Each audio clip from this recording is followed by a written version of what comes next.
Luca Fraraccio, but it's just Luca Fraraccio. Like, I don't even say it. Luca Fraraccio. Yeah. Yeah. I wish I could speak Italian, but I got no idea.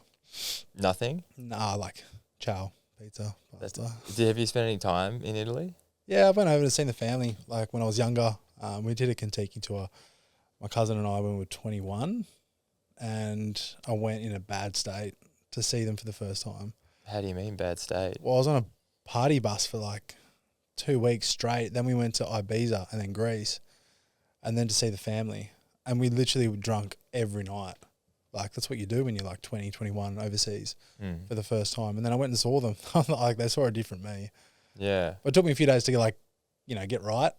Are you like conscious of that back then, or was it not until way after that you look back and go, what the fuck was I doing? Nah, like, now I look back. I could never go to Europe and do what I did then now, just because I'm so proud of where I am and who I am. But back then I just did not give a fuck. I was like, I just didn't care. Like, I don't know if you did this, but when you were younger, I used to put stories up and I would do like an hour by hour thing just to show everyone how late I was out. And it'll be like 6 a.m., 5 a.m. Like, my Snapchat stories would be like 8 a.m. And then I look back and like when I was 20, 21, I'm like, oh, that's so cringy. You're almost proud of it, hey? Then, yes. I think there was a culture when I grew up was who could go the hardest when they were going out. Yeah. So that was like, because I'm from Tassie, and partying was like, it's all we kind of did. Like, we just go out and drink, and then it was who could push it the furthest, who could have the most fun. And like, don't get me wrong, like, that time I had in Europe was the most fun I've ever had in my life. But I could never do that again. Like, things have changed so much. Like, that's eight years ago now. And, I'm conscious now of just being drunk in public. Back then it was like, whatever, do whatever. Me and my cousin, we didn't care. Like, we'd get back like an hour before the bus would leave on Kentucky, and we just like hadn't slept. Yeah. I couldn't do that now. Like you said, the Tassie culture for partying is quite big, and I think it's because it's so remote and there's not that much to do. Yeah. It's like lean into alcohol, lean into drugs, lean into all these different substances that make you kind of forget about the isolation of being in Tasmania. Yeah, it's funny because me and my cousins, we would I think just before I moved up, we went and did Cape Hoy, which is like a walk. Beautiful. Like, there's so many beautiful spots in Tassie. And before that, we would, like, when I was studying teaching, I'd teach Monday to Friday, and then we'd go out on the weekend, unless I was training for a comp. That's the only time that I wasn't drinking. But yeah, we would do the same thing every weekend. Work all week, then we'd go drink Friday, sit on the couch Saturday, Sunday, or go out Saturday, sit on the couch Sunday, repeat. And I was like, man, this is not good. There's more to life than this. But we did Cape Hoy, and as soon as we got there, like, looks over the ocean and like goes out. It's like one of the most beautiful things you'll ever see. And we all just looked at each other and we just went, why have we never done this? Why have we not come and done this? We've been here for like 24, 25 years and we haven't done this. This is our back. This is like a 40-minute drive away. And we just looked and we just started laughing like, man, we should have done this more.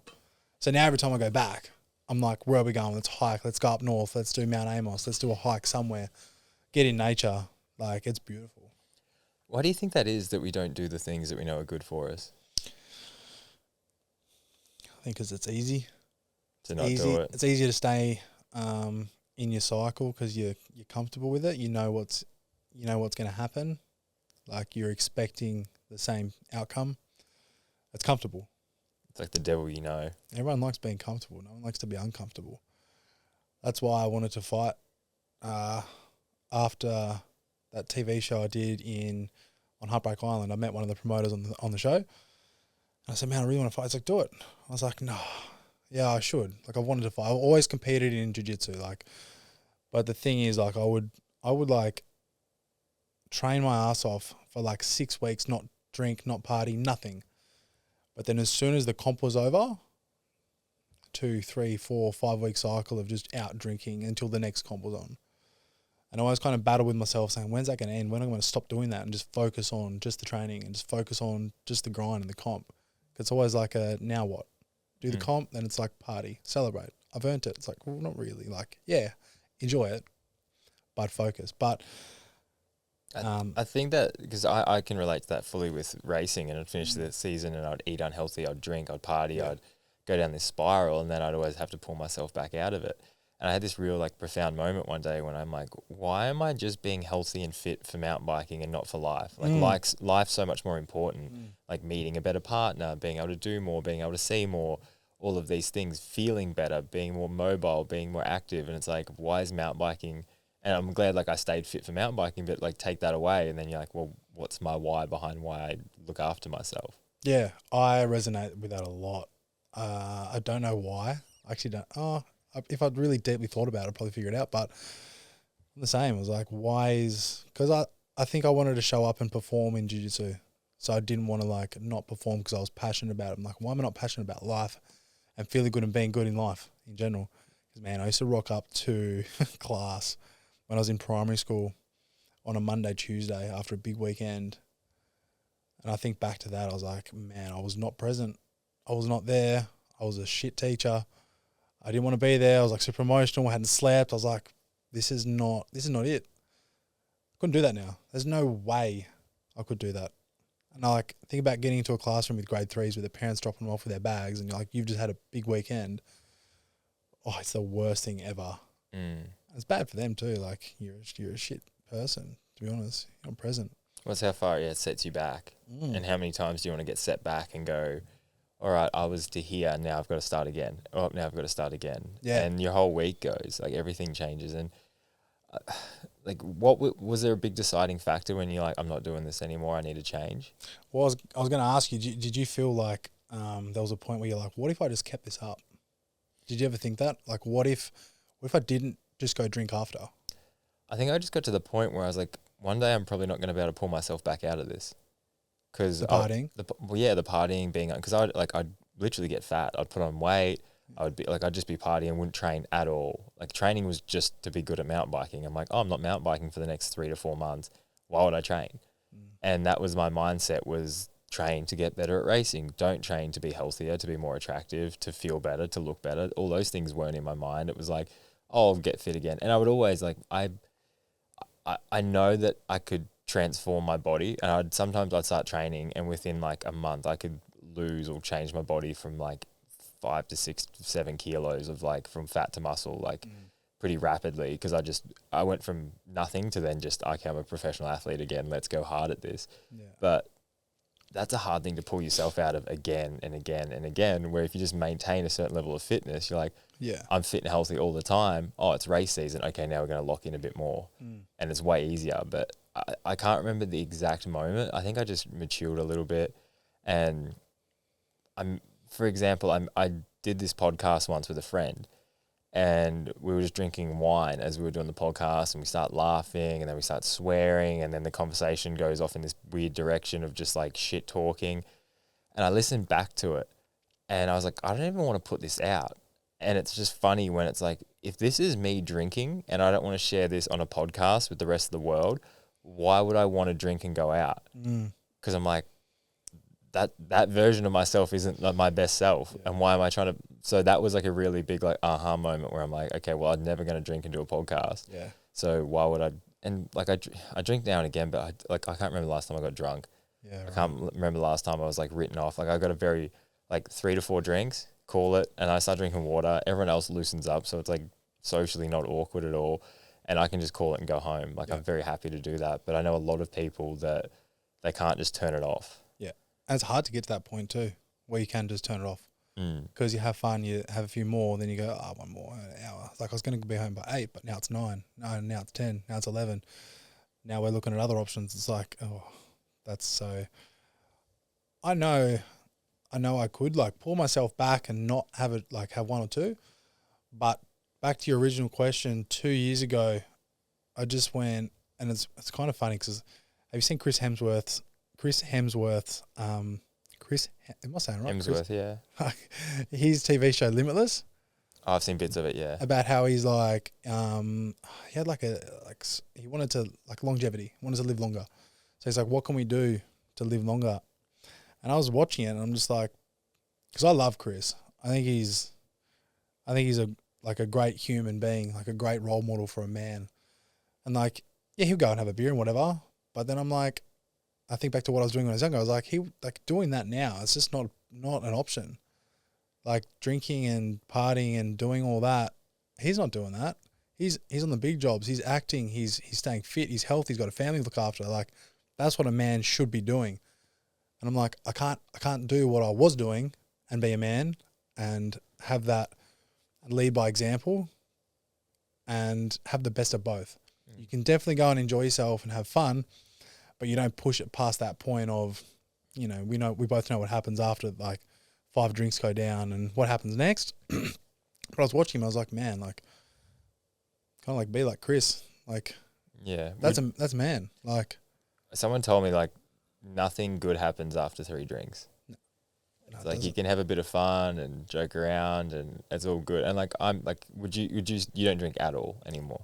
I will drink eventually, but I haven't had a drop all year. Yeah. I haven't done anything. Like I've been out in situations, I've had things offered to me where I'm just like, I normally would.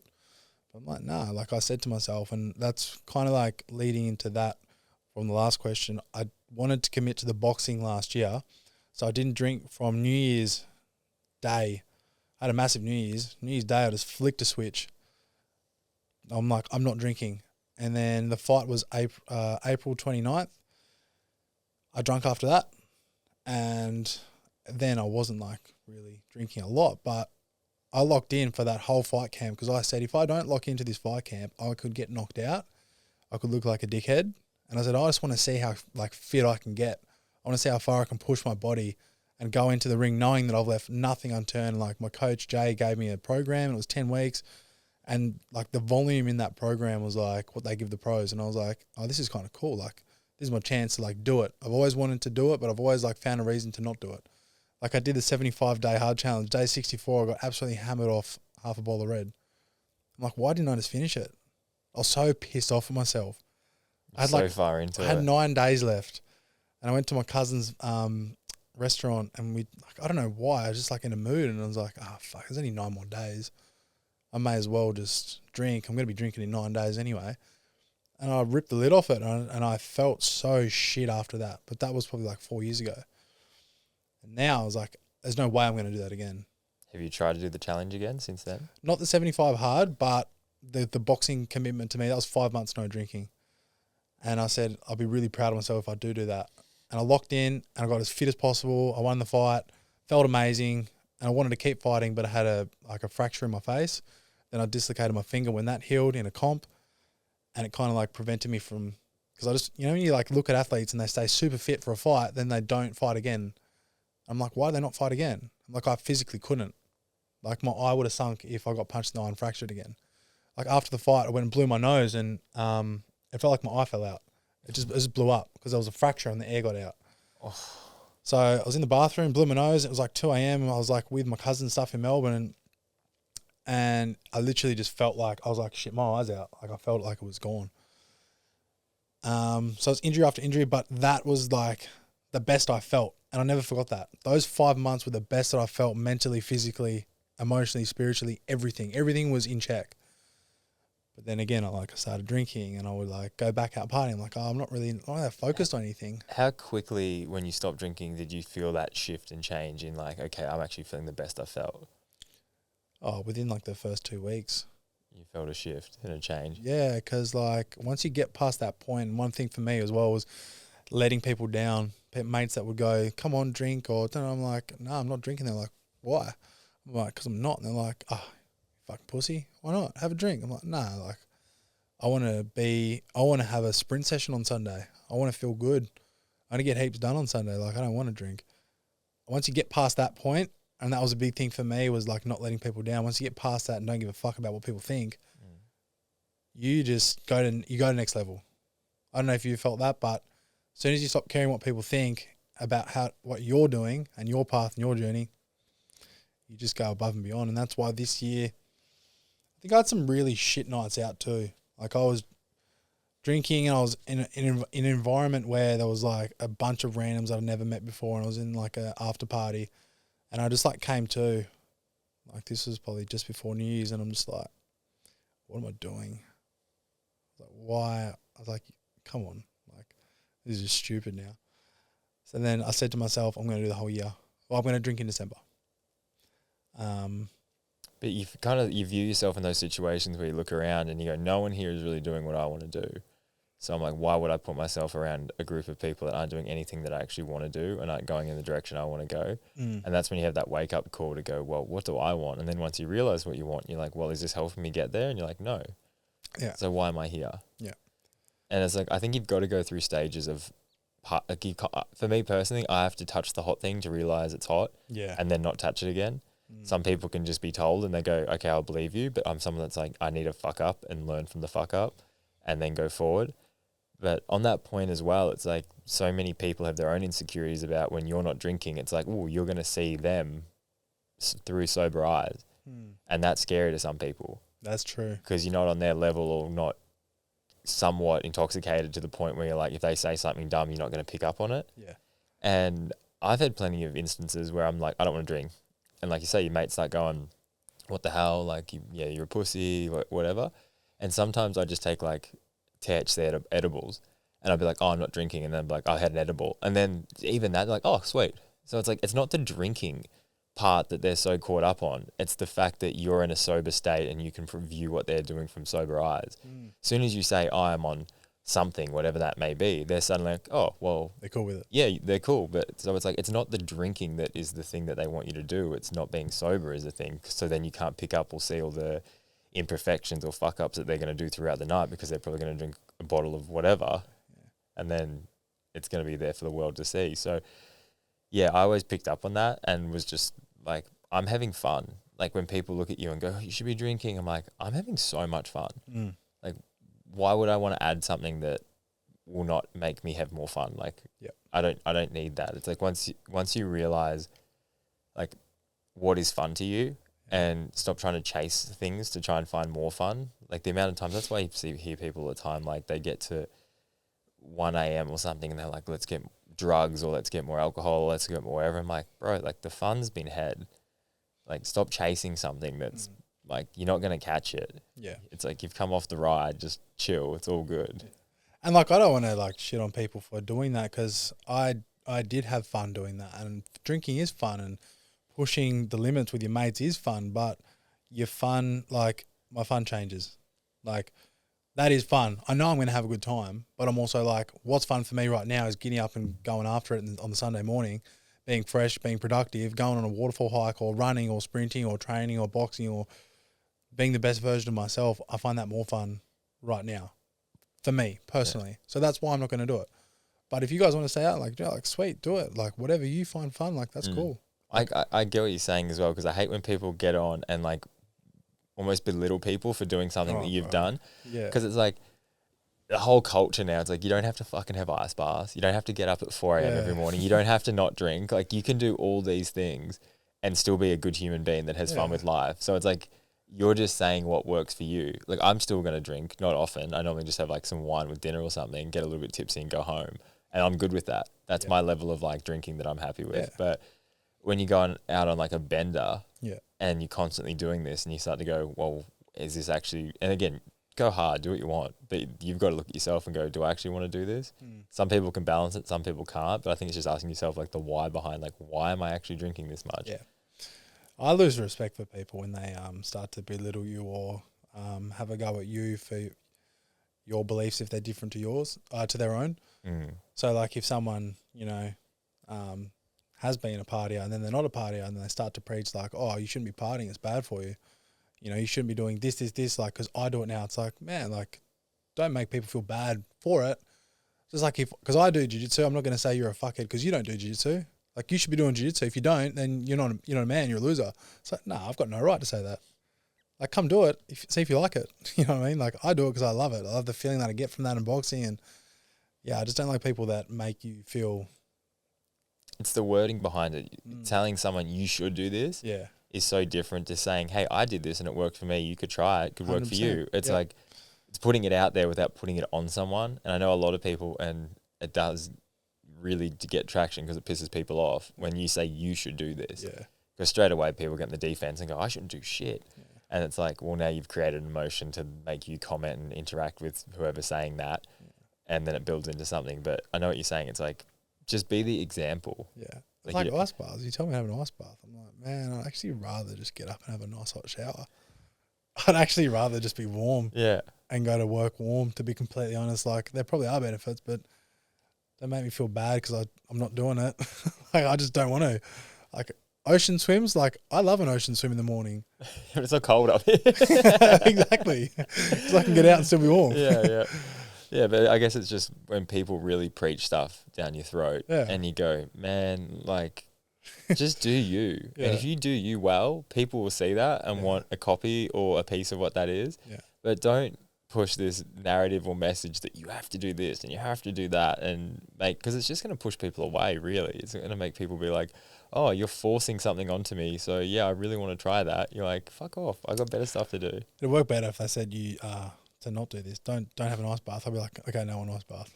Do you feel like you're a person when you get told that you can't do something, you motivates you to do it? 100%. That's why I think I got asked to leave both schools when I was a kid.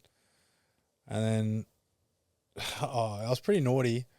So when someone says you can't do something, I'm like, I'm going to do it. And I don't know if that's like, I think I've probably channeled it into a good thing. Like, oh, you can't be great. You can't win this title. You can't win that. It's like, I'll fucking do it. I'll do my best. Like, I'll do it. But it's also like bad because when I was at school, the teacher's like, oh, don't sit on the table. I'll sit on the table. Don't throw that across the room. I'll throw it across the room. It got me in a lot of trouble as a kid. I think you need to channel it. You need to channel it and not do it in a way of doing something to get yourself in trouble, but it's like using doubt as fuel. And doubt can be the most powerful fuel you can use. And it can really piss you off and put you, like, mobilize you into action. Like, I was at school and when I was in like year 10 or 11, and the principal was walking around my school and he was just chatting with different people at different like tables.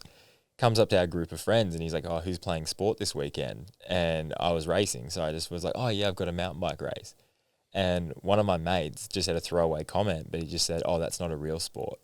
Oh. Now, that hit enough to remember that now. Yeah. And I remember the motivation that gave me because he wasn't saying it to be hurtful or spiteful. Yeah. It was just, he didn't think it was a real sport.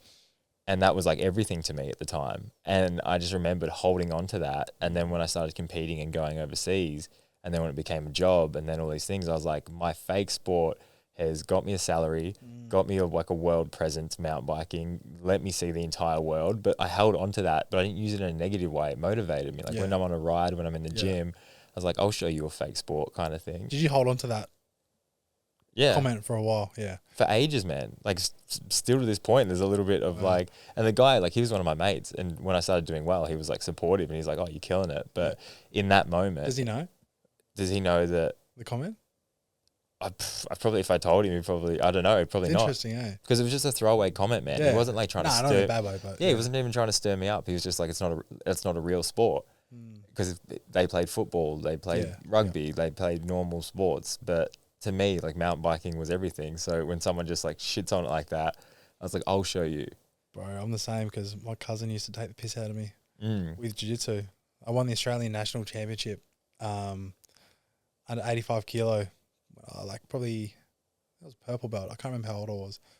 But I won that and that was the biggest achievement. I've never won a national title. Like I was Australian champion for that belt and category. And I came back and like I was on the news, like we pumped it all up and then cousin's like, yeah, do a real sport. And I was like,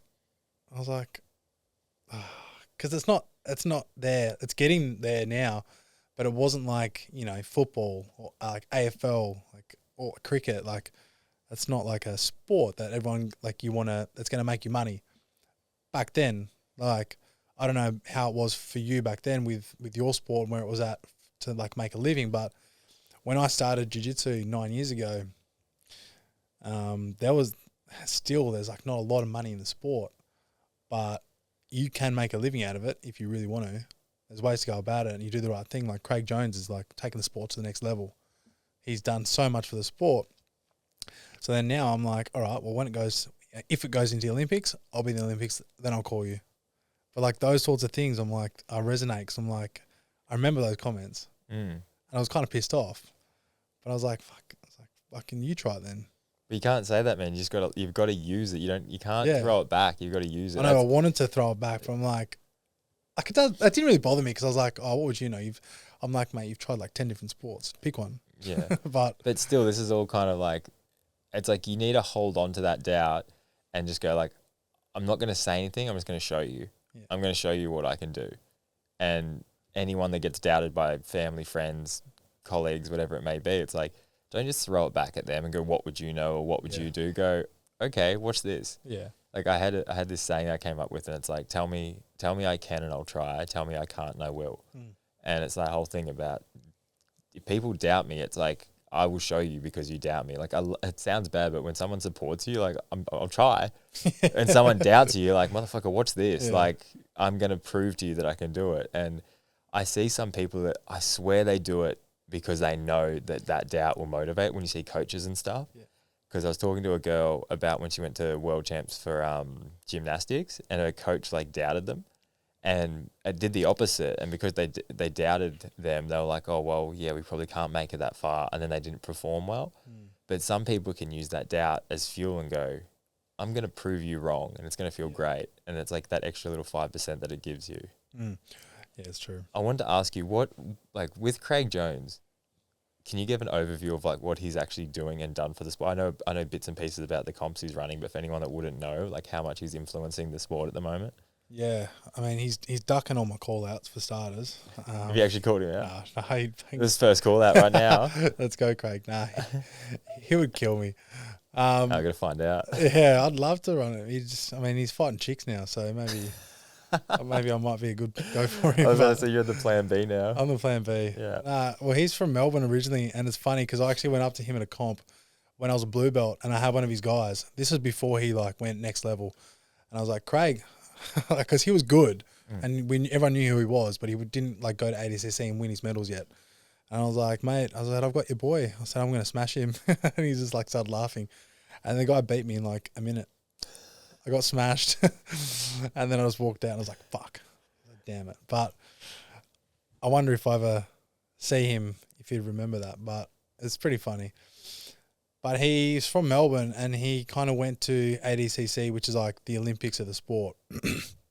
And he won I think he won a silver medal. And beat like some really good guys. And that's how he kind of made his name for himself. Then since then, he's just like dominated top athletes. Since then, like he's one of the best grapplers in the world, closely behind Gordon Ryan. They've got a massive like feud between those two. But have those guys rolled together? Yeah, I think Craig honestly could have broken his arm in the overtime, but because Craig's just a really nice guy, I don't think he actually wanted to do it. But if you watch the video, like he could have snapped his arm if he wanted to, but he didn't. So then that resulted in, because it was like an escape time, so Gordon escaped quickly and won because he escaped quicker than Craig. Yeah. But he's dominated everyone that he's fought, and he's made a massive name for himself.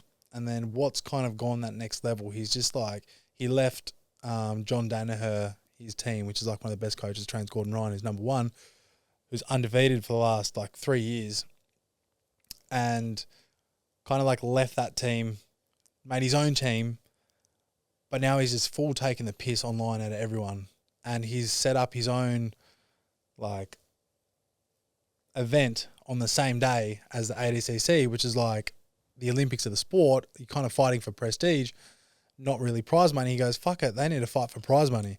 So he went $1 million for under 80 and $1 million over 80, cash prize winner. And there was a super fight, two girls and then him and Gabby.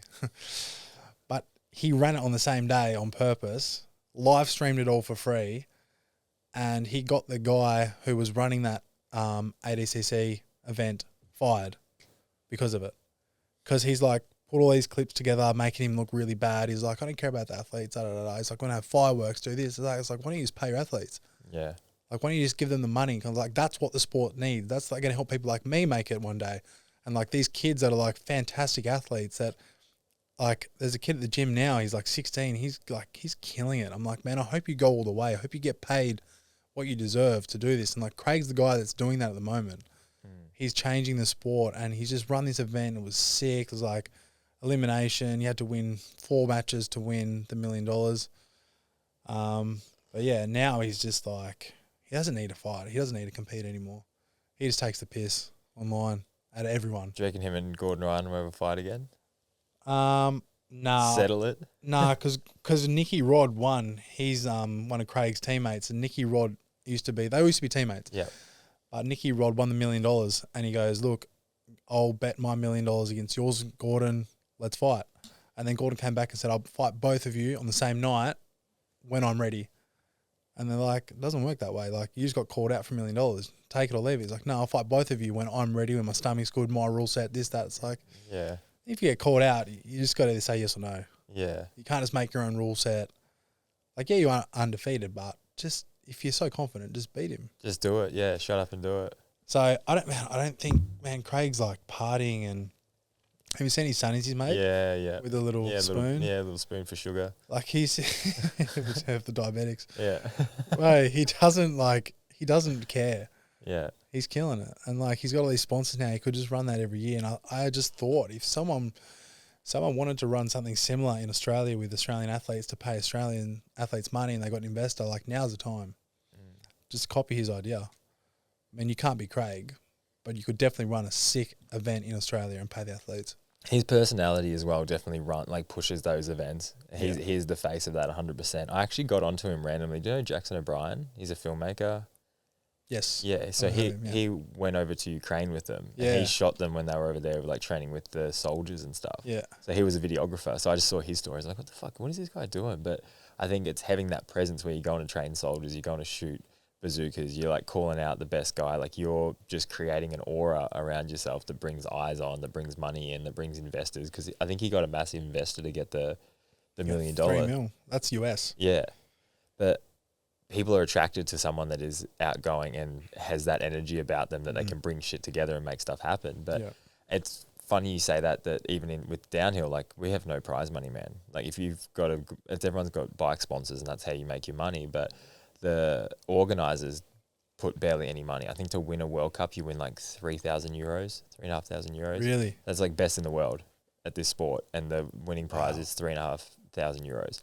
And everyone was like, it needs to be like, where's all this money going? You've got Red Bull sponsoring it. You've got Discovery sponsoring it. Like apparently these TV deals are like hundreds of thousands of dollars, if not millions.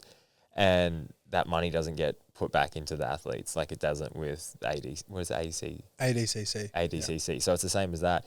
And it's almost going to take an outside organisation or TV, like Red Bull was like, okay, we're going to make another series. But we kind of are. They've got this thing called Hardline, which is kind of competing against it, but it's not the same. And it's not as prestigious. But if someone came out and said, hey, we're putting up, you can win $50,000 a race, plus that's going to get paid back to maybe like the 60th guy gets $1,000 for compete. Like just that alone would help out people massively. And it's like it takes someone to come in and go, hey, well, we're going to do that. And then you say like run it the same weekend as world champs or whatever it is. And then it's like, well, do you want the money or do you just want to say that you were racing in the world, whatever that is? Yeah. Like just change the name. Be like, this is the downhill cup of the world. Like whatever it may be, like take the piss out of it in a way. Yeah. But if you like money talks, man. It does. And all these people that are saying like, yes, they love racing their bike. Yes, they want whatever it is, but just give someone else a different looking trophy and 50 grand and I'm sure they'll be happy. But it takes those people like Craig or whoever else has like set up a like competing organization to run something similar and then has the balls to go up against them and go, well, what do you want? Yeah. But like you say, money talks. Yeah, like my dream was to fight in the ADCC at some point because it's every 2 years. Now, not for the money, but the money is obviously would be really good, but to fight in Craig's card, it just looks awesome. This looks like a really good run event. And it's like, I would rather do that. And now I wonder how many athletes have shifted their mindset from that to that. Because ADCC, if you win 10 grand. If you win the whole thing. So you get a gold medal and 10 grand. You put up $1 million. And then it's like, oh, okay, well, I could get 10 grand just for entering or getting selected for this. You could probably do it, like have more competitors in the next one, and then $1 million. Like, you can't, like, why would you not? So they lost 14 competitors from the ADCC to that. And then it's like, those guys are good. So then it's like, does it take away from the ADCC now? Yeah. Because Nicky Rod, who won that, he would have like smashed everyone there. So the guy that won that, it's like, are they even good enough? Yeah. Or are they that good now? Kind of like separates it. And that's where it's all like kind of a bit bizarre. It's like, But then, like, the goal that I'm sure Craig would want to do is to make those guys put up more money and make it even. And he's like, well, I'm going to run my event on a different weekend now, and we can both thrive. Yeah. But it's pretty much showing you that, like, dude, you can do this better, do it better, or I'm just going to keep running my events the same weekend and taking away from you until people don't want to go to your events. Yeah, the post a week or 2 weeks after was, we're going to spend less money on fireworks, so we're going to go for a small arena and pay the athletes more. That's what they said. Yeah, like 2 weeks later. And Craig just like put it on his story. He's like just taking the absolute piss. But it worked. You've got it, man. It's like you guys are just money hungry for yourselves. Like do something for the sport, the athletes. These guys are the ones that are bringing you this tournament. Do something for them. And it's really not that hard. No, it's not that much more money. I think he spent like $100 grand or $200 grand on fireworks. I'm like, what the fuck for? For the intros. So it's not WWE. Like, who cares? No one's paying for the fireworks. They're paying for fireworks. They go to a fireworks show. Yeah, they don't. Yeah, that's not why they're there. But yeah, that guy got sacked. It's pretty funny. Do you reckon it's a real possibility that you'd go compete in the near future? Well, yeah, like right now I'm meant to be in America competing, training with Nicky Rod at the B team. I'm meant to be at Craig's gym. But yeah, like 4 months ago, I dislocated my shoulder at the comp. Didn't realise how bad it was. During the comp, I ended up winning. And then woke up the next day, my whole right side of my back was just seized up. I kept training, and then I was like subluxing and when I was running and moving. And I was like, oh, it doesn't feel good. Like I think something's a bit wrong. So then I had like another 2 weeks. It's like, oh, it'll get better, I'll just have a cortisone shot, ultrasound, and it showed no tears. And I was like, oh, it should be sweet. And then I think 4 weeks went by at this point, so almost a month, and it wasn't better. And then I was like, okay, I need an MRI. And it said, I remember getting, and you'd understand being an athlete, but like when you get that message saying that it's an extensive tear and you need surgery, your heart just sinks and you're just like devastated because you know that means like months off, like surgery. I quit my full-time job. I sold my car. I moved out of my place kind of because my dog got us kicked out of there, but everything, I felt like everything happened. I'm like, okay, I'm meant to be in America right now. I'm meant to be pursuing this dream of being a pro athlete, jiu-jitsu. Like, this is the next step for me.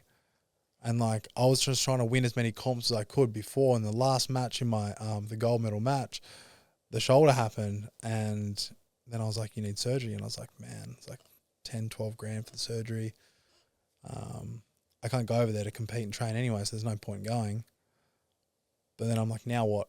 But that's when I started to rethink about, you know, like my possibilities and like what I'm doing with my life and my future, because it's always been a dream to be a pro athlete. Like when I was younger, it was AFL. I want to play AFL. And I started jiu-jitsu when I was 20. I was really good at it. I was like, nah, I love this. Because the doctor said I had a hip arthroscopy, shin splints, and a bulging disc. And this is like backtracking a bit, but I was doing landscaping and building. I was never meant to go teaching. And then I slipped my disc, and they were like, you might need a disc surgery. I was meant to play my first like senior game of footy when I was 18. They're like, no, your back's cooked. Your back's cooked, your hip's done, you got shin splints. I was like, how can I play footy? And then the doctor said, you can't do jiu-jitsu. It's going to be bad for your body. But then I went and did it after like 6 months of rehab. Like I had sciatica. I couldn't even put my socks and shoes on for 6 months. It was real bad. And then, yeah, started doing jiu-jitsu. I got humbled for like 3 months. Then I did my first comp in Melbourne. I got bashed. My first comp after 3 months training, like one of the biggest comps in Melbourne. Got humbled. But then I went home and that made me so hungry to get good. There was a guy at the gym I wanted to beat. I wanted to beat the guy in the comp next time who I'd never seen again in my life. But that just put me into like another gear. And I won the next 2 comps in Tassie. And then I kept winning after that. And I was like, man, this is like, I love this. This is my thing. And then it's always been a dream to like have that as a career. But like I said, there's no money in the sport. I think Gordon like 2 years ago and he got $200,000 and he's undefeated for 2 years. Best in the world, $200,000 US prize money.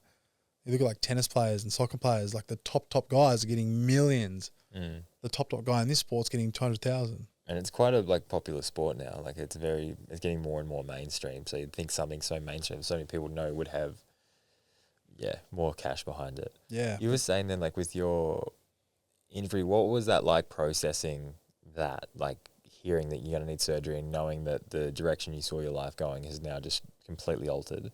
Yeah, I cried, and I don't usually cry. I think I grew up with like the mindset of it's weak to cry, especially I was like, we never really cried.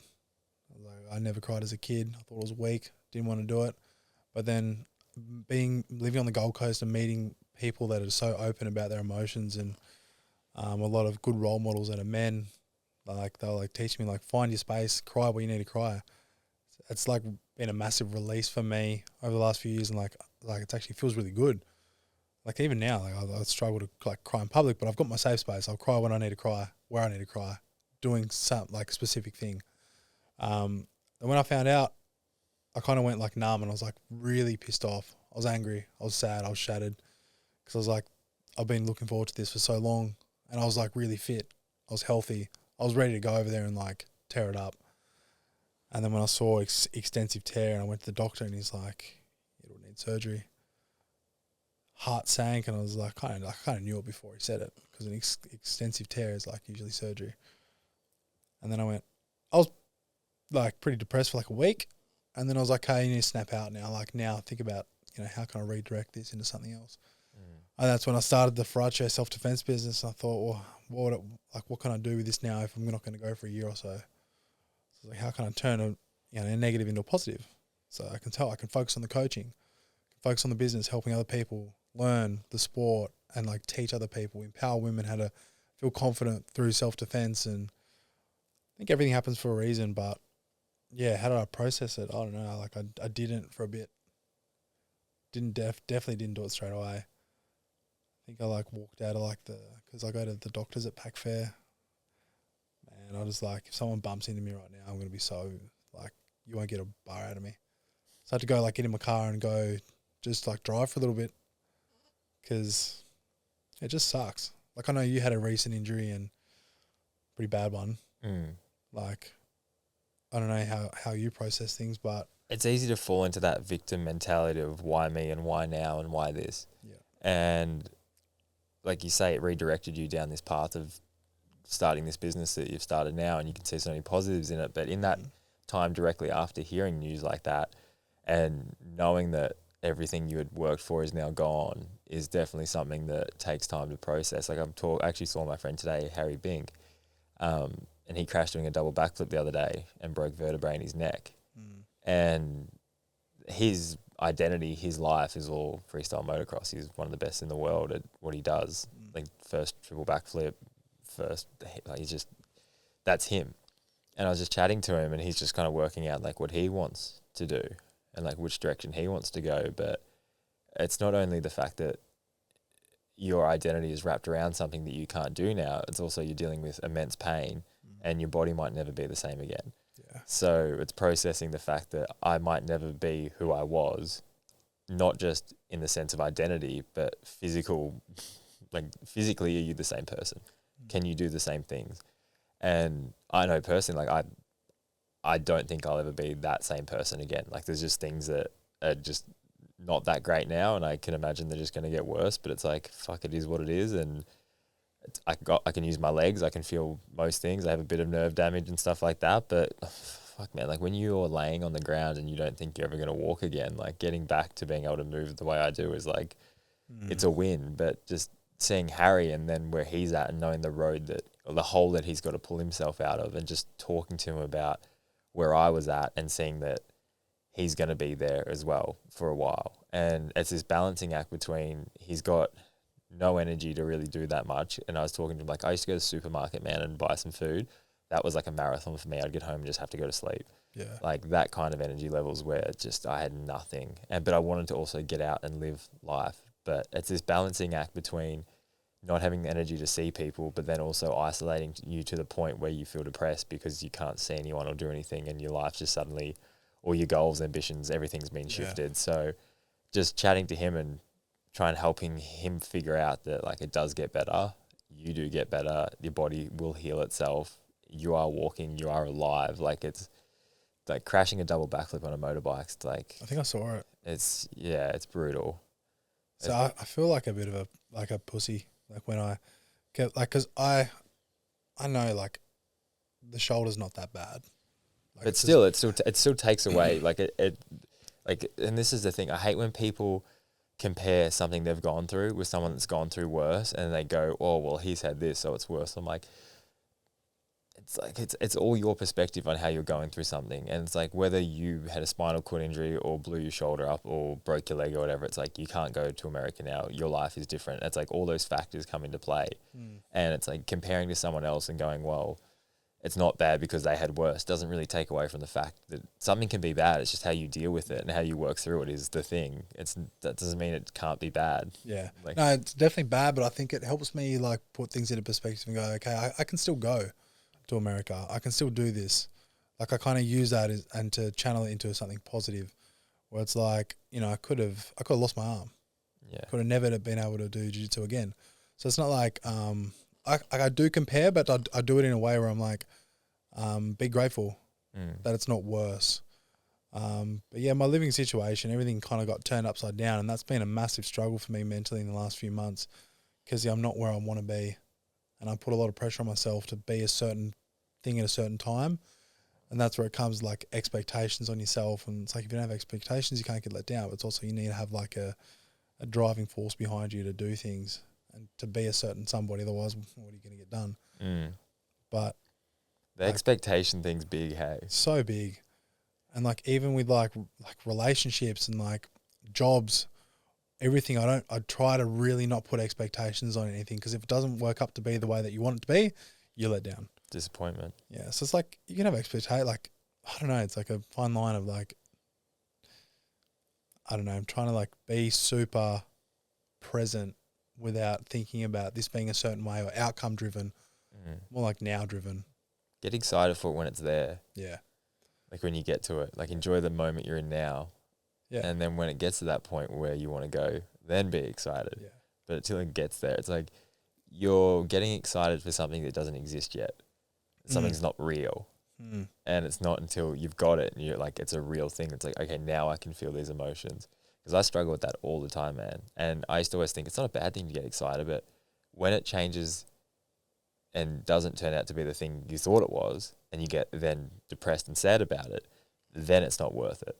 And that happens more times than not because a plan never goes exactly how you want it to. It's always going to have alterations. It's always going to have ups and downs. Or always going to have things go wrong. Yeah. And if you don't have a plan, it can't really go wrong. And that's not to say, okay, you should have a plan. I take that back. I know what you're saying. But not having expectations on that plan that you've got. Just going, this is what I need to do.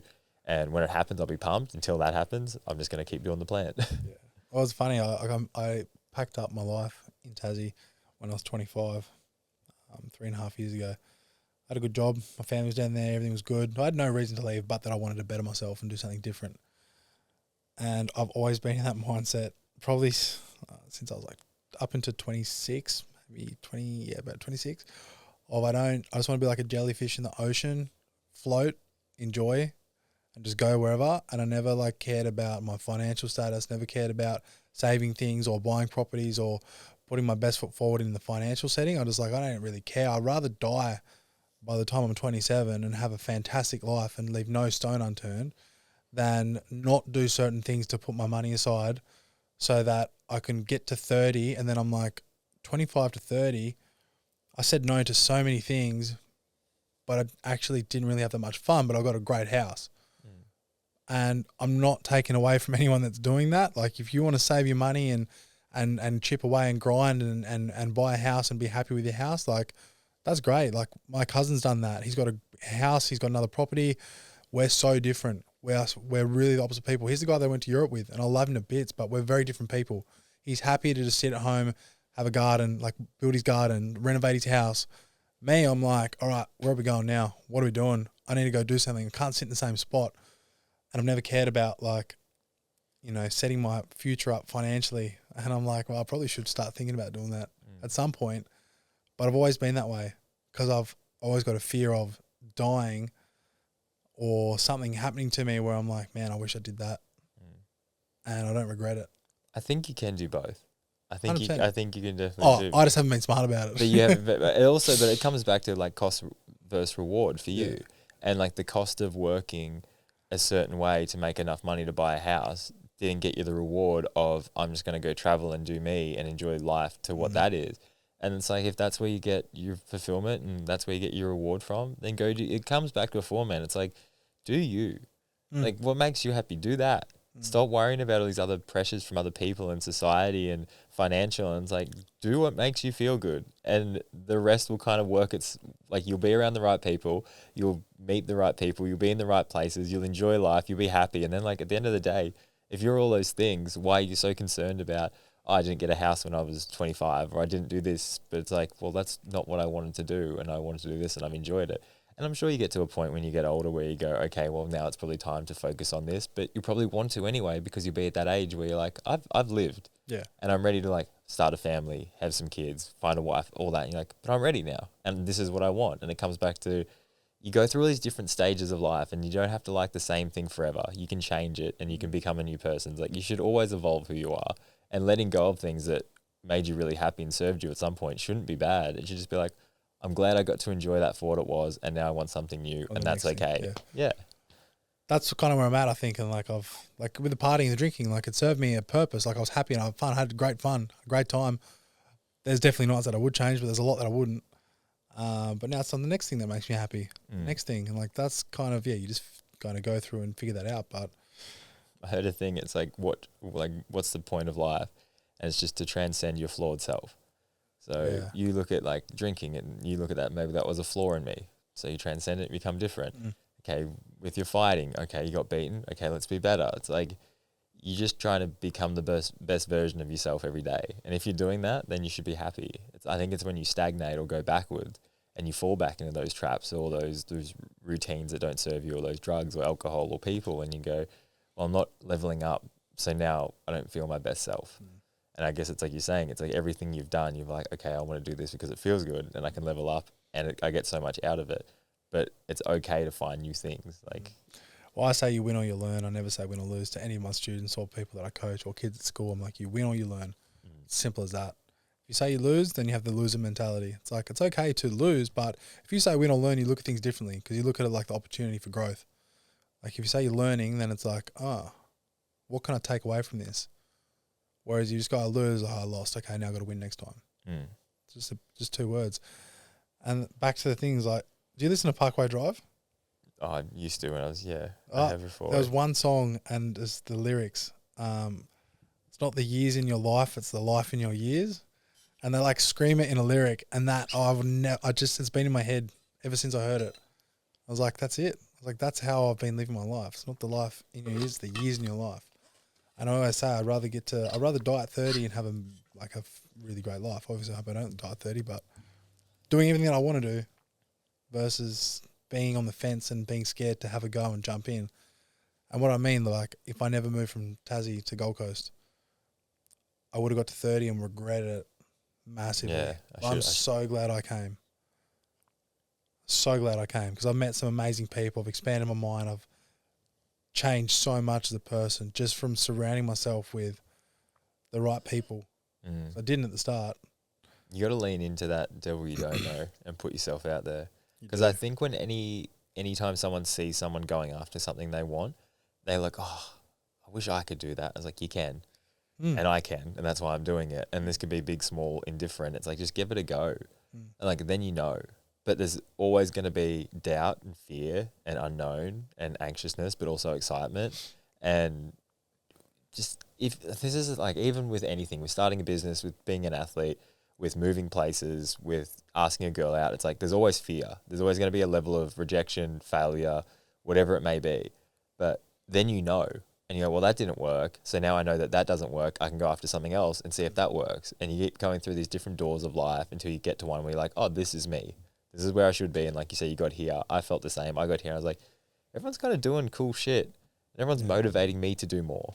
And not by saying anything, but just through their actions. And I guess that's what like a good teacher is, or a mentor is someone that just through their actions pushes themselves and then in turn motivates people to get after whatever it is they're getting after. Yeah. Do you feel like that's how you try to carry yourself with like being a teacher and setting this example and being that person for people to look up to and strive towards? Yeah, definitely. I love, like, I love when kids say, I can't do this, can't do it. And one of the funniest ones is like teaching them how to kick an AFL ball. Every time we do AFL, or every time I've taught AFL, it's usually the girls that don't want to participate. I said, why? They're like, I don't know how to kick a footy. I said, I'll teach you. They're like, no, I can't. I'm like, you can. You can actually do it. They're like, no, I can't. And they start kicking it and it goes forwards. They do like the forward drop punt. And then after 5-10 minutes of practicing the motion, teaching them how to do it properly, the excitement and the mindset change of, I can't, watch this, look at this one, look at this one. I'm like, yeah, mad. Like, that's why I love teaching. I love proving people's mindsets wrong when they're like, I can't do this. Like, you can do it. Because I was like that at school. And I'll never forget the teachers that I had that pushed me. There was a math teacher, Mr. Grabowski, random name, but the amount of patience that he put into me with math, I'll never forget it. Because I didn't understand it and I was getting really pissed off. So I don't get it. I was like, this doesn't make sense. And he could tell that I was getting angry. But he would look at it a different way and like he would show me a different way for me to learn. And that's something that I had another mentor at university who would just make things fun and look at it from a different angle. I'm like, that's me. That's what I need to be doing for these guys, because there's no such thing as can't. There's a way and we'll get it. And that's why whenever I'm teaching like a kid or someone in jiu-jitsu or something, I don't stop until they do it.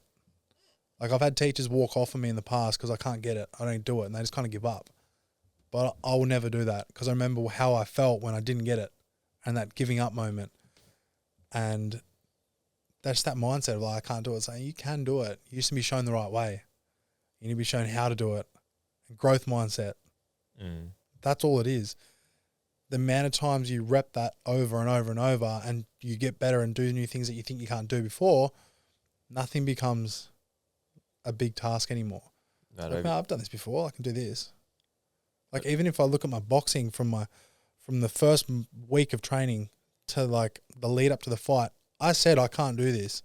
The first 2 months, like, I'm not good enough. Like, I'm not technical. I'm watching myself on the bag. I'm like, I can't. I look shit. I said I don't want to watch myself fight like this. But then I was like, no. If you just persist, if you rock up, if you do the sessions, and this is like one thing you got to back your coaches and the people that are around you. Jay said, if you show up and you keep training and you show up the sparring and you spar the guys that I give you and you do what I tell you, you're going to feel confident. And then I said, okay, well, I'm going to tell myself if by month 4, a month out from the fight, I don't feel like I'm confident, I'm just going to pull the fight. Big deal. I just won't do it. But man, by like month 4, I could not wait to show what I'd learnt. And like, the sparring was easy. I couldn't wait to spar every weekend. I kind of didn't really look forward to it because like I was getting bashed. My nose hurt. My jaw hurt. I couldn't eat my food after sparring because I couldn't chew. And then I started like getting it. And I'm like, okay, I love this. I can't wait to do it now. I'm like, how can I as a coach and a teacher help people feel the same way? And it's just mindset. And a bit of backing from your coach or your mentor. Imagine like people you look up to. I know kids look up to me at school. I know they do. But I'm like, I need to be the person that I needed at school. Not the one that walked away. Not the one that said, we'll just figure it out later, or like make you feel shit about it. It's like most of the words you tell other people are words that you really need to hear. Yeah. It's weird. Like, I don't know. I feel like I wanted that as a kid. I needed it. By grade 9, I kind of figured it out. I went, if I'm not naughty and if I start doing the right thing and I start doing good by people, good things happen to me. My life becomes easier. I don't feel like a victim anymore because I felt like I was always the one that was like, I was the one that was getting the finger pointed at because I was the naughty one. It was Luca. He did it. That window broke. It was Luca. The kid's got a busted nose. It was Luca.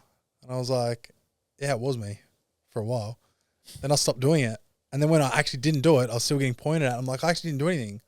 Like, it wasn't me this time. And then I was like, the teacher started respecting me more when I was like trying and I wasn't being a dick.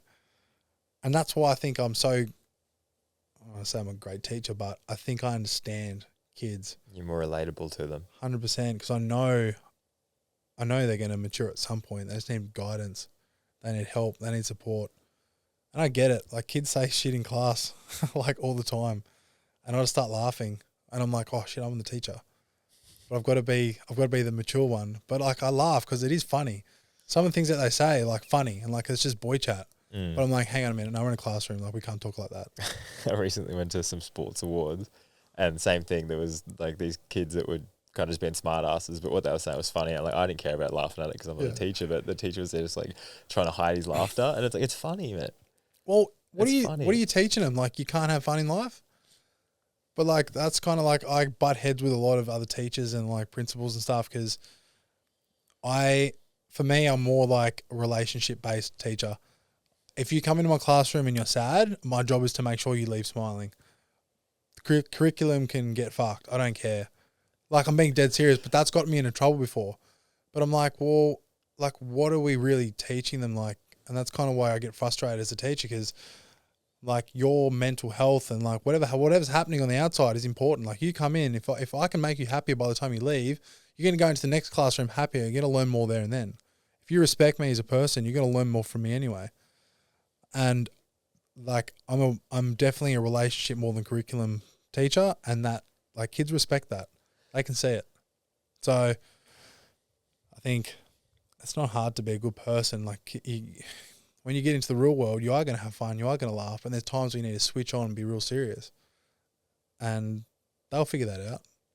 But don't make them feel bad for having fun, being themselves. You're really just talking to a brick wall if you're talking to a kid that's sad. Like he's not trying to learn. He's trying to sort his thoughts out. Yeah. He's trying to work out why he feels the way he feels. And if you can come lighten his day and make him feel better, he goes, life's not so bad. I can go do some math. Yeah. They start laughing and it's like, yeah. And one thing as well, I didn't understand. I was like, why do I need to learn math? I was like, I don't need to know it. I'm never going to be a maths teacher. Funny because I am now, but I was. But I was like, this is not important. When am I ever going to do trigonometry? But what clicked for me, I was like, it's not actually the trigonometry that you need to know. It's the ability to understand something, comprehend it, and show someone that you know how to do it. That's the learning. So, yeah, you're probably never going to use this trigonometry anywhere in life. But if you can understand something, figure it out, show us that you're learning it, and you know how to do it, then I'm confident you're going to be able to go get a job somewhere else and understand what they're trying to teach you. That was big for me because I was like, I'm not doing this. I'm never going to do it. And kids are like, why do we need to learn this? I'm like, because if you can show us that you can do it, then you're capable of all this. Yeah, but I still think they could teach you things that you could teach other people or hold on to that's better than trigonometry, though, is one thing. 100%. Like taxes, man. I don't, like, fuck. You know when you get out of school and, like, you start paying taxes and you're like, why didn't any of this get put into the curriculum? Like, curriculum, see?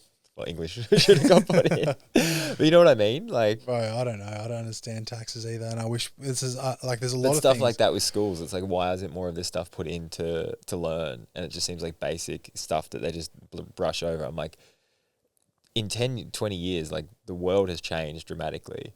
Yeah. And it's like, we need to be learning different things because it's a different place. I think the education system is outdated. It needs massive updating because they put so much pressure on these kids to learn a curriculum that isn't that relevant to today.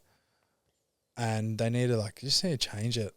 Well, as soon as you get like AI come into play, and then they're probably going to start teaching kids, and then it's like, then you lose out on more of that human connection and what you're saying that you give to students. Like that's going to be a thing. Like everything's just turning more into screens and robots, and it sounds funny to say, but like you're going to get taught by, like AI is going to be who teaches you, not a person that's going to, like, that's when people become, it's more important that they're emotional because that's real, and you're going to have all these AI robots or whatever, or computers, or like however you're going to get your learning, and they're going to know everything, and they're not going to mess anything up, and they're going to understand how you learn best, and they're not going to walk away on you because they're always going to be there because it's an AI machine.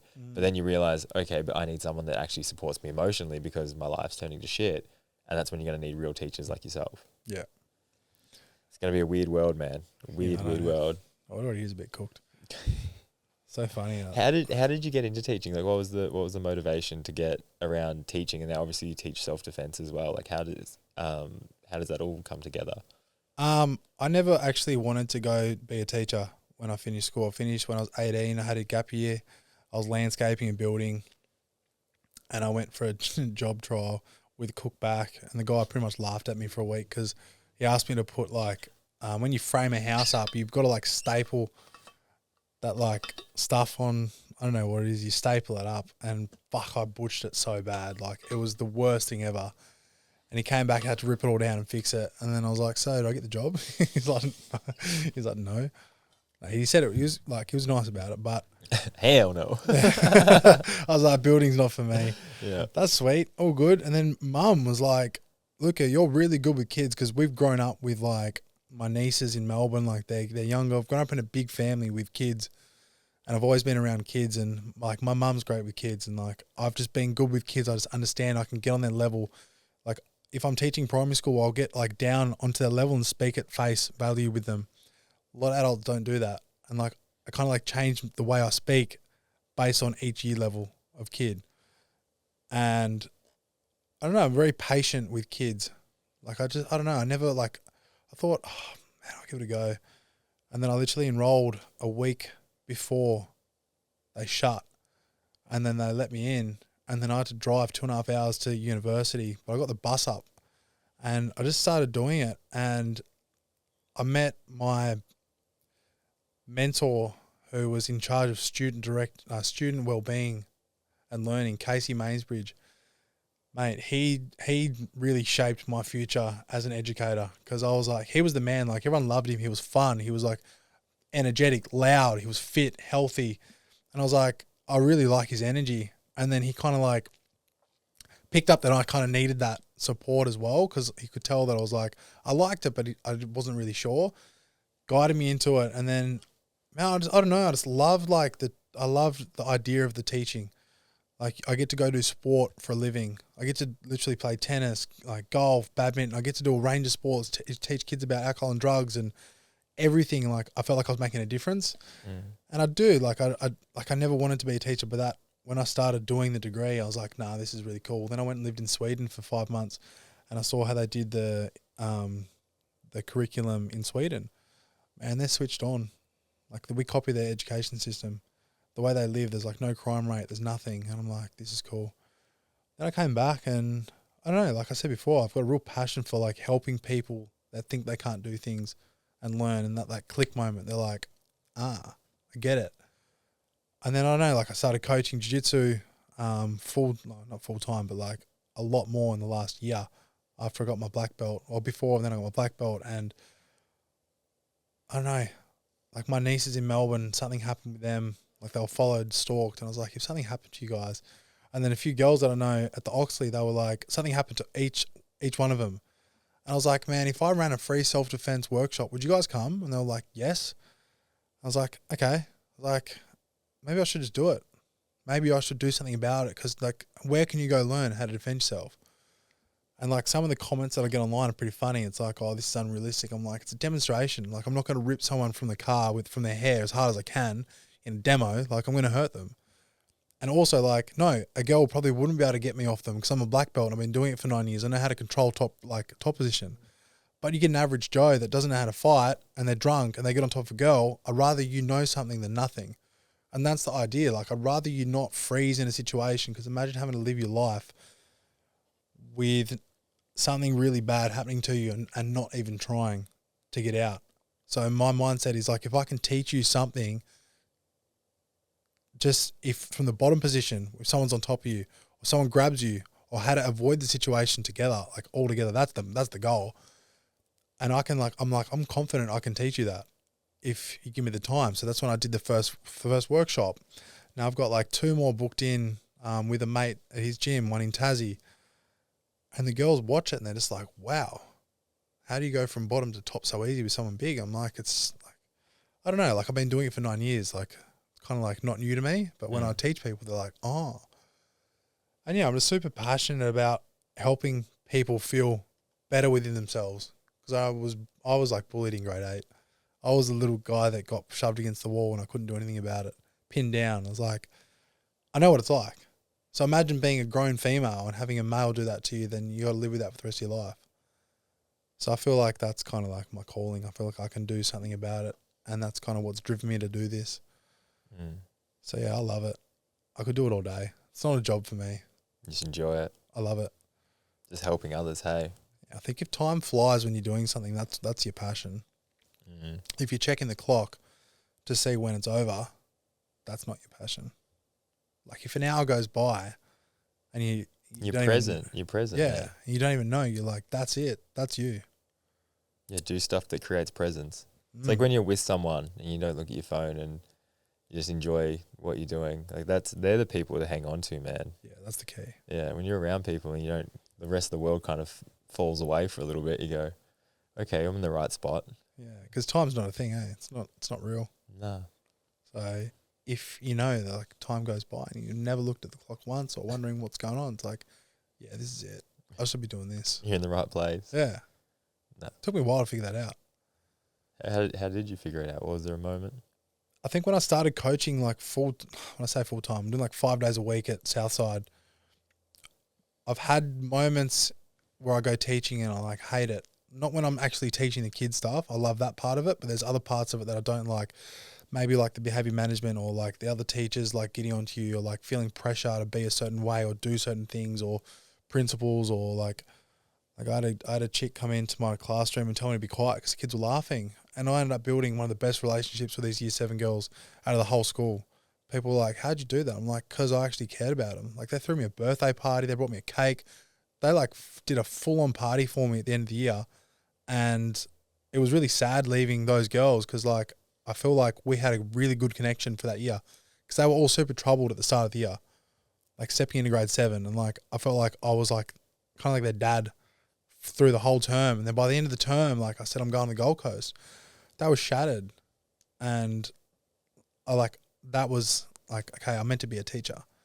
I'm meant to be doing this because like I see how much value they get from like me just getting on their level and showing them that like there's like it's okay to be like tough but also cool. Like you can be a cool, fun guy like and set the boundaries, but also like ask them what they like, what they enjoy, what they like doing on the weekend. Like give a shit.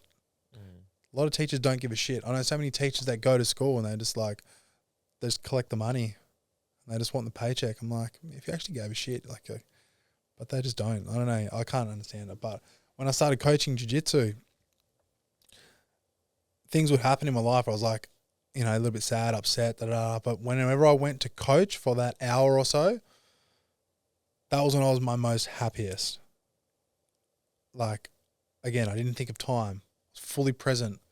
People learning things that I've like kind of crafted over the last 9 years. Like that, I love that so much. And I'm like, that's where it kind of clicked. I was like, yep, coaching jiu-jitsu or even boxing or helping other people achieve their goals that I've learned, that I've kind of like mastered in the last 9 years. That's me. I'm like, I'll do that all day, every day. That's the plan now. Set up a gym and do your thing. I'd love to have a gym. I'd love to have my own gym and have like, women's self-defense, boxing classes, just a group of like women that can come in and feel safe and like empowered and learn boxing, learn the fundamentals, have a workout, have a sweat, have like a group of girls that they can hang out with and rely on. And then like, if they want to come in before work, have the workout, go to work. And like, that's them done for the day. That's their exercise ticked. Like they've hung out with some amazing girls. They have a laugh. Like I want people to laugh when they train. If you're not laughing at my sessions, then I'm not coaching right. Something's wrong. Yeah. And like, that's just how I am. Like there's other coaches that like so serious all the time. Like it's great. Like that's how you coach. Me, I'm like, yeah, if you ever come to one of my classes, you'll see the atmosphere and the vibe of the guys and girls. Like it's fun. And that's how I want it to be. I want it to be fun because life is meant to be fun. How many people are normally in a training session? When I started this morning, the morning classes were probably at like 8 or 9. Now we're getting like average 16, 17. Yeah. And the most we've had on a Friday morning, I think it was like 26. Yeah. For a 6 a.m. class, that's huge. And VC at Southside, he's grown his gym amazingly. He's got a great community, great athletes, great people. Like the morning class vibe is just like, it's it. Like if you went and asked anyone which class was the best from that crew, they'd be like, yeah, Luca's morning class. I was gonna say, I've got some boxing gloves here after the podcast. We should have a little spar. Like I'm terrible at it, but I'd be keen. 100%. Yeah. You got a mouth guard? I think so. Not headgear though. Not headgear. Not headgear. We can do it. Yeah. Let's do it. Be gentle on me. Spinal cord's still a bit flimsy, but what we got? Yeah, far out. Do you want to wait a little bit? Nah, I'm actually all good. It was funny. We did some boxing here with my mates a little while ago, and everyone's like pulling punches, and like I'm like, you can hit me. Like I'm like, it's all good, and they're like, oh okay. And then like, have you watched Bleed for this? Nah. The movie where the guy, what's his name? He's a boxer and he was in a car accident and broke his neck, and he came back and ended up winning a world title afterwards. I can't think of his name, but really good movie. All right, I'll finish this up because I normally ask these questions at the end of every pod. Yep. Kind of quick fire ones to finish it off. But if you go back and give your younger self a lesson or tell them a bit of advice, what would it be? Do things that scare you. Put yourself out there and find a mentor. Like, I wish I had a mentor when I was younger. Find someone that you can rely on and ask and be there, and do a martial art of some sort. Whether it's boxing, jiu-jitsu, karate, whatever. I would definitely go back and, because I did judo when I was younger, and I just thought, if I kept doing this, I'm going to get good. Because it was pissing me off because I wasn't getting better, but I only go once a week. And I was like, if I went every day for a year, I'm going to get good. So I guess it's like, stay persistent and consistent with whatever you want to do. Try new things, but if there's one that's like feeding into that energy, do it. And don't be off put because you're going to suck for a while. Yeah, that's it. Don't be off put because you are going to suck. You probably will. If you start a martial art, you're going to get bashed for a few months. Then it turns around and you start to, hopefully, you start doing the bashing. Not that like you need to bash people, but like I get what you're saying. when I was younger, I used to fight because I didn't know how to fight. I would just fight when I was out. And it was kind of like a bit off topic, but I was like, I don't know, validating something in me that I needed to fight to prove myself to someone. Then when I learned how to fight, I didn't want to fight. No interest. Maybe that was the outlet that I needed all along. There's a quote in this podcast. I said in the last podcast, so sorry anyone that's hearing this again, but it said, you never know the violence it took to become this gentle. And it's like people try and fight because they haven't been through it. And then you go through and you go, I don't need to fight. I'll fight when I like want to and when it's a proper actual like competition. But besides that, you humble yourself and go, okay, I'm fine. It's like Mike Tyson. Everyone's got a plan until they get punched in the face. It's true. You need to get punched in the face sometimes. More people should get punched in the face. Yeah, if you're listening, go get punched in the face. A bit of tumbling there. Okay, the next one, following on that, what are you scared of? What am I scared of? With one thing though, can't say unfulfilled potential because I feel like everyone says unfulfilled potential. You can say that if that was it, but pretty much every single person I've asked on this podcast, and it's kind of a theme which is great because I feel like I talk to people that are driving to do more, but if it is unfulfilled potential, you can have that. But if there's another one as well you can think of. No, like I'm scared of not opening my own gym. I'm scared of doing it, but I'm scared of not doing it. Does that make sense? Yeah. Because then doing nothing also has a cost to it as well. Yeah.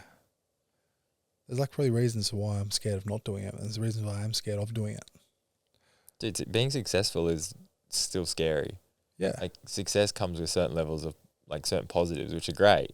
Money, fame, excitement, all those other things. But also it changes how people view you, how people treat you, good and bad. At sometimes like a level of fame all the time, you've got to be on all the time. Mentally, it's draining. Like I haven't experienced any level of like fame, but even in like the mountain bike world when I was competing, like you have to be on for everyone, and that takes a toll on you. And I don't want to be like, oh, poor boohoo me, but like sometimes it's nice to just rock up places and no one knows who you are. And I can't imagine being like an A-level, A-grade football player in Australia in Melbourne. Like that would be tiring at times. Everyone's looking at you, everyone's judging you. You can't do anything wrong. Like that's a fear of success as well. So yeah, it's all like life changes, but I get what you mean. Yeah. There's like pros and cons, got to weigh it up. But I know that if I don't do it, if I don't try, if I don't go for it, I'm scared of that. What's something that you're actively avoiding at the moment?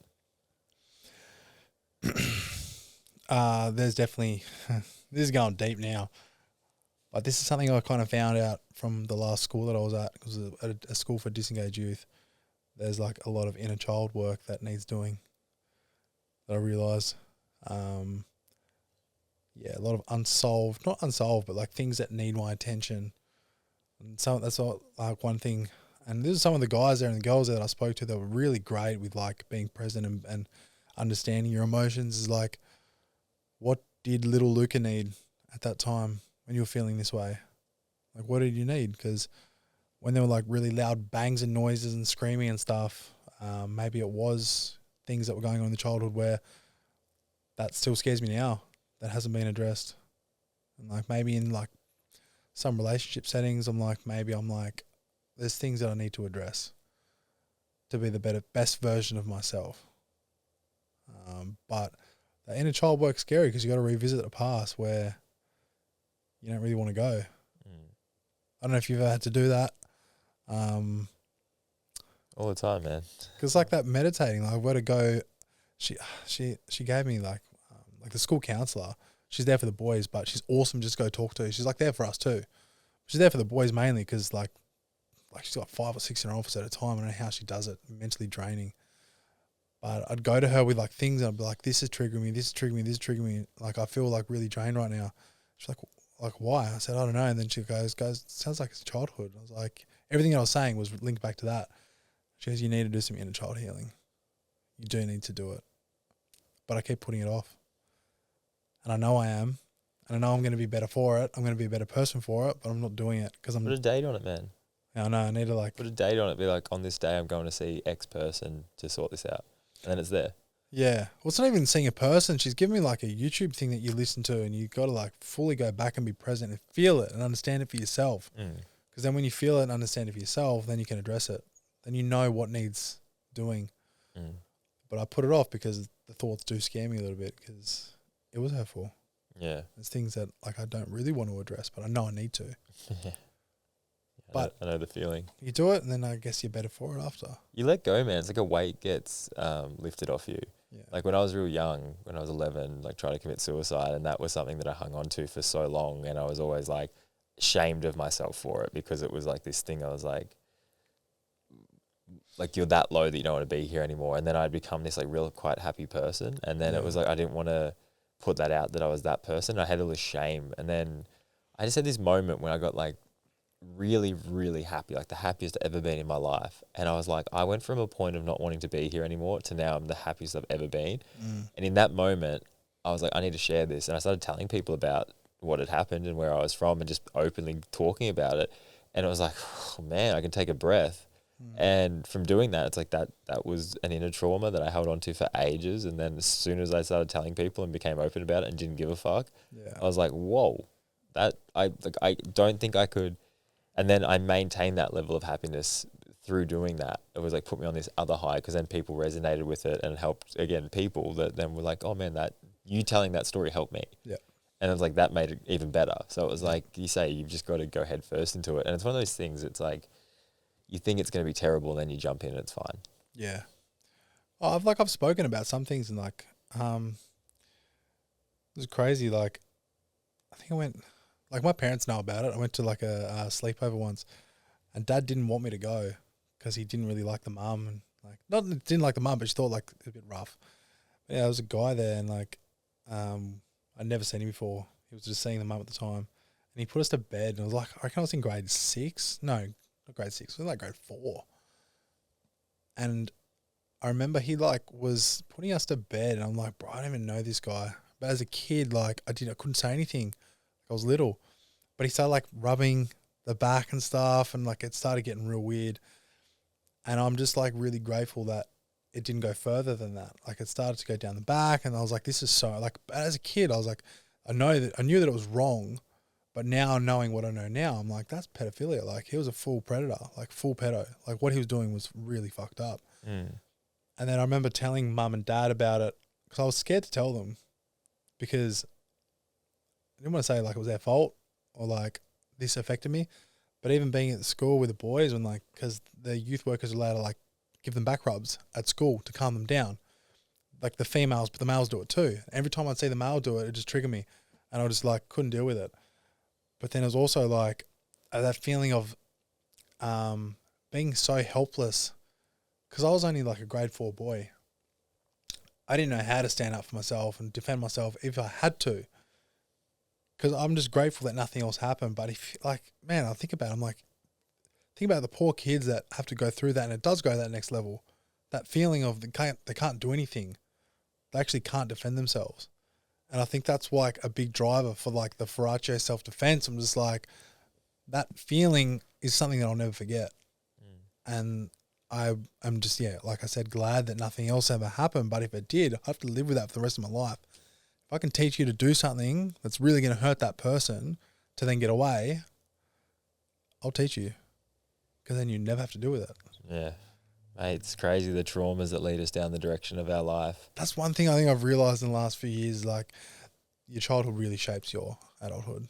If you don't address these things and like things that have gone down, then it would just be in that cycle forever. But even like in relationships, if things start to go south or things go wrong, trust gets broken, then I start to just push away real bad.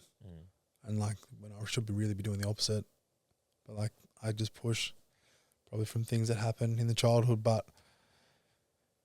yeah, I know it needs addressing. I will do it because I'm going to be better for it. But yeah, it's the avoidance, isn't it? Just put a date on it and you'll sort of, that's so many of us, man. So many of us do that. They just push it down and one day it comes up and you're like, all right, it's time to talk about it.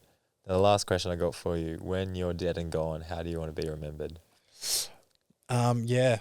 I was thinking about this the other day. I want a QR code on my coffin so you can scan it and watch my highlights. And I'm like, what would I want on my highlights? Bro, I think it would be a thing. I think everyone should have that. Imagine going to a cemetery and just scan everyone's QR codes, just watching their highlights. It's like, man, that guy looks like a mad dog.